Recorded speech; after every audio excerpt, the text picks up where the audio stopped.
अस्सलाम वालेकुम। इस सेगमेंट में मैं आपके सवालों का जवाब देने की कोशिश करूंगा। और ये जो मैंने कल जो वीडियो डाली थी और उसमें मैंने आपसे पूछा था कि 3 महीनों में आपने कितना प्रॉफिट या लॉस किया, तो उस सिलसिले में ये पूरी वीडियो हम शूट करेंगे। तो पहला क्वेश्चन है, पहला कमेंट आया जी कि I M in profit honestly telling you.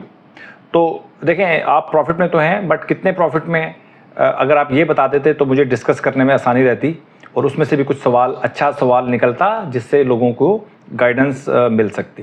ठीक है, तो इस कमेंट का कोई किसी को फ़ायदा नहीं हुआ। अगला है जी, क्वेश्चन बड़ा ज़बरदस्त है कि सर मैं आपकी वीडियोस की वजह से 148% प्रॉफिट में हूँ। पहली बात तो ये कि सर मेरी वीडियोस की वजह से शायद आप हों, बट मेरी किसी स्ट्रेटजी की वजह से आप 148% इन 3 महीनों में नहीं हो सकते थे। ठीक है, 148%। एक तो अच्छा, इसके अंदर ना कुछ चीज़ें इशू है जो मुझे डिस्कस करना है। वो ये है कि 148% प्रॉफिट आपने 3 महीनों में गेन किया है, हासिल किया है। तो कुछ चीज़ें, मेरा क्वेश्चन है आपसे कि पहली बात तो ये है कि आपकी इन्वेस्टमेंट कितनी थी। ठीक है, और आपने लिवरेज यूज़ की कि नहीं की। ठीक है, तो यानी कि आपने स्पॉट ट्रेडिंग की, यानी कि जितने आपके पास पैसे थे उतने ही आपने ट्रेड किया, या आपने ओवर ट्रेडिंग किया है, मतलब है कि लिवरेज के ऊपर या तो आपने फ्यूचर्स में काम किया होगा या लिवरेज के ऊपर आपने काम किया होगा। ये एक रीज़न हो सकती है। दूसरा रीज़न जो सबसे बड़ा जो मुझे देखना होता है किसी भी प्रॉफिट को मैंने उसके साथ कंपैरिजन करना होता है, उसकी इन्वेस्टमेंट कितनी है। अगर आपके 10,000 रुपये की इन्वेस्टमेंट थी और आपने उसको बढ़ा के कुछ 24-25 हज़ार रुपये कर दिए, तो ये कोई इतना बड़ा कोई कारनामा नहीं है, ये बड़े आराम से हो सकता है। और लेकिन जब जैसे जैसे आपकी इन्वेस्टमेंट ज़्यादा होती है वैसे वैसे आपके इमोशंस, उसकी सिक्योरिटी बड़े कंसर्न ज़्यादा बन जाते हैं, तो वो 148% या 100% या 50% प्रॉफिट उठाना 3 महीनों में मुश्किल होता है। तो आपने कुछ कुछ आपने बताया नहीं कि 148% आपने कैसे बनाए। मेरी वीडियोस की वजह से बनाए। मैंने तो किसी वीडियो में कोई ऐसा जिक्र नहीं किया कि 3 महीनों में आप 148% प्रॉफिट बना सकते हैं। आपने इसमें अपना कोई मिर्च मसाला डाला है, वो मिर्च मसाला जो आपने डाला है ना, वो उसके बारे में आपने कमेंट सेक्शन में बताना है इस वीडियो में कि आपने ये 148% बनाए कैसे हैं। असल तो हर बंदा तो कल से आधे लोगों को तो नींद नहीं आई होगी कि जो ये माँ लाइफ साहब हैं, इन्होंने 148% प्रॉफिट बना लिया और लोग 25% 30% लॉस पे खड़े हुए। देखें, ये ज़्यादती की है आपने। अच्छा जी, अगला क्वेश्चन है कि ये अहमद रज़ा साहब हैं, कह रहे हैं जी कि एक क्वेश्चन था कि आप, एक रिक्वेस्ट थी जी कि आपने कहा था कि D- का यूज़ भी सिखाएंगे। इसको करते हैं शॉर्ट करना। मैंने शॉर्ट के हवाले से वीडियोस बनानी हैं, लेकिन मैं बार बार कहता हूं कि यार मैं अगर शॉर्ट की वीडियोस बनाऊंगा ना, तो लोग इस मार्केट में शॉर्ट करना शुरू कर देंगे, जो कि मैं किसी भी तौर पर नहीं चाह रहा कि लोग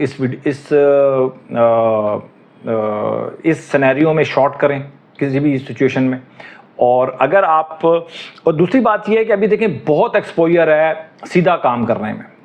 अगर आप मिक्स करेंगे ना, शॉर्ट और लॉन्ग को मिक्स करेंगे, कभी शॉर्ट करेंगे कभी आप लॉन्ग करेंगे, फिर प्रॉब्लम हो सकती है मेरे अंदाजे के मुताबिक। तो अगर आप सीधा नहीं चला जा रहा आपसे, सीधा अगर आपने अच्छा प्रॉफिट नहीं बना पा रहे हो, इस सीधी मार्केट ठीक है, मैं आपको फिर बता रहा हूं कि अगर हम प्रॉफिट नहीं बना सके या लॉस किया है तो अपनी गलतियों की वजह से। मार्केट इतनी बुरी नहीं थी, ये मैं आपको बता दूं। 3 महीनों में मार्केट ने स्ट्रगल किया है, लेकिन 10% और 10% तक प्रॉफिट आप बना सकते थे इस मार्केट में भी, अगर आप सारी स्ट्रेटजीज को टेस्ट करते। सारी स्ट्रेटजीज कौन सी हैं? प्राइस एक्शन, ठीक है, जिसको हम पैरामीडिंग कहते हैं, वो हमने नहीं की। सारे स्टॉक्स में काम करना चाहिए था, जो आपकी कोई स्टॉक मिस नहीं होना चाहिए था। अगर कोई स्टॉक मिस ना होता, पैरामीडिंग भी साथ आप करते और ये जो आपकी टीकेटी को आप ठीक तरीके से यूज़ करते, तो 10-12% प्रॉफिट बनाना कोई मुश्किल नहीं था। तो अगर आप प्रॉफिट सही नहीं बना पा रहे और उसको मिक्स करेंगे शॉर्ट, मतलब अभी आपने सीधा काम सही नहीं किया और आप उसको अंदर शॉर्ट का तड़का लगाना चाहेंगे, तो काम ठीक होने के बजाय थोड़ा गलत हो सकता है मेरी नज़र में। तो अभी थोड़ा सा रुक जाएं, मैं शॉर्ट के ऊपर वीडियोस बनाऊंगा और शॉर्ट की भी एक स्ट्रेटेजी हम डिस्कस करेंगे, लेकिन थोड़ा टाइम आने दे, अभी मेरे हिसाब से टाइम नहीं आया, मेरे हिसाब से। बाकी आपको पता है कि मार्केट में मार्केट किसी भी वक्त कहीं पर भी करवट ले सकती है, तो तैयार रहना चाहिए हमें बाहर। और जब शॉर्ट करने का टाइम आएगा, आपके पास टाइम बहुत होगा शॉर्ट करने का, इसमें कोई ऐसा नहीं है कि कोई विंडो आपको छोटी मिलेगी, बड़ी विंडो मिलेगी आपको। अच्छा जी, अगला क्वेश्चन है जी कि I am a beginner, want to know how we analyse stock on one day और on hourly chart. You have purchased one stock on hourly basis. Hourly basis के ऊपर हम वही स्टॉक को बाय करते हैं जो डेली चार्ट के ऊपर हमसे स्किप हो जाता है, निकल जाता है, मिस हो जाता है। तो मिस होता है किन बातों में मिस होता है? या तो हम उसको डेली चार्ट के ऊपर हम उसको इंटर नहीं हो सके टाइमली, या हम इंटर हो गए और ऊपर हमारा स्टॉप लॉस, हमारा ट्रेलिंग स्टॉप लॉस की वजह से या किसी भी वजह से स्टॉप लॉस हिट हो गया, लेकिन स्टॉक अभी ट्रेंडिंग में है, स्टॉक अभी RSI 60 से भी ऊपर है और 45 से भी ऊपर है, 200 से भी ऊपर है, तो सुपर ट्रेंड में चला गया है। अब हमने उसको जब दोबारा बाय करना होता है, वो हमने आवरली चार्ट के ऊपर हमने इसको बाय करना होता है। ठीक है भैया, तो ये आवरली चार्ट की सूरत हाल है। और what are the strategies for analyzing if any stock is above from moving average as you already described, but RSI is below than 60, even stock with RSI like FCCL airline, purchase it or wait for RSI।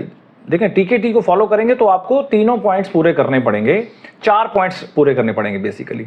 Daily chart के ऊपर 45 moving average से भी ऊपर हो और 200 की moving average से भी ऊपर हो, 60 RSI उसकी क्रॉस हुई हो लास्ट डे में। इसके अलावा वो कैटेगरी ए या कैटेगरी ए प्लस में फॉल करता हो, कैटेगरी बी वाले भी स्टॉक इस तरह के आ जाते हैं, कैटेगरी सी वाले, बी वाले, उसमें आपने इंटर नहीं होना, उसको मैच्योर होने देना है, कैटेगरी ए प्लस और कैटेगरी ए में आने दें हमको। तो ये 4 समझ लें कि पॉइंट्स हैं, ये पूरे हो जाएंगे तो फिर आपने उसको बाय करना है। इसके बाद है जी कि एक और स्टाफ हैं, मोहम्मद सोहेल साहब, कहते हैं कि मैंने आपकी जो स्ट्रेटजी है वो सिर्फ ट्रेंडिंग मार्केट में चलती है, मैंने आपसे थोड़ा बहुत सीखा है, बट वो कहते हैं कि मैं पूरी स्ट्रेटजी बता रहा हूँ आपको। I bought stock 1000 shares for example when RSI on 40 के करीब हो, 40 के राउंड लेते हैं ये with condition to volume and price action. और remember when stock going above RSI 50 then stop loss is RSI 50 and be ready when RSI reach between 50 to 60 with stop loss 55, and after breaking RSI 60 sell all stock in every condition. Now here is 98% stock going down, and after a reasonable correction only buy the same 400 shares with stop loss, and if again go up then more buy only after a mature alert candle। तो इन्होंने पूरी अपनी strategy बयान की है, तो मैंने इसके ऊपर काम ज़्यादा नहीं किया। अगर किसी को समझ में आती है तो इसके ऊपर काम करके देख सकता है, ज़रूरी नहीं है कि आप TKT को फॉलो करें या आप कोई भी स्ट्रेटजी फॉलो कर। मैं कहता हूँ स्ट्रेटजी होनी चाहिए, विदाउट स्ट्रेटजी ज़रा मुश्किल होता है काम करना। तो अगर आपके पास कोई स्ट्रेटजी है तो उसको आप बैक टेस्ट करें और उसके बाद उस पर काम करें।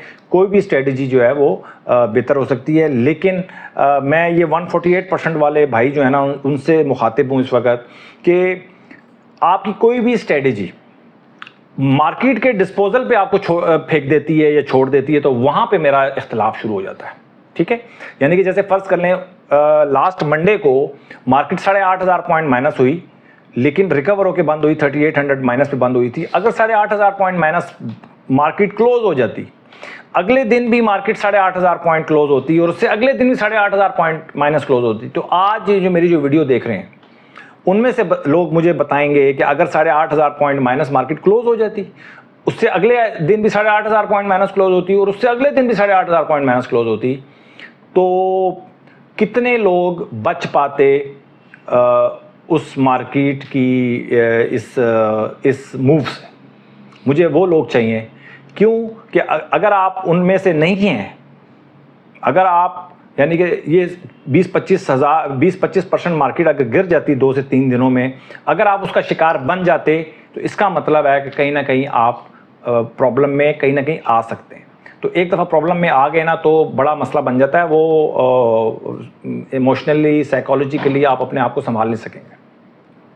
चीज़ें संभल जाती हैं, बेहतर हो सकती हैं, लेकिन इतना पेशेंस नहीं होता इंसान में कि उन चीज़ों को संभाल सके। ये मैं बता रहा हूँ आपको कि मार्केट जब गिरती है तो फिर मार्केट ने जब गिरती है मार्केट ऊपर भी आ जाती है, लेकिन कब आती है और उस मार्केट के गिरने ऊपर आने का दरमियान का जो वक्त होता है ना, उस वक्त में बहुत सारे मामला जो है ना बिगड़ जाते हैं, उनको संभालना बहुत मुश्किल होता है।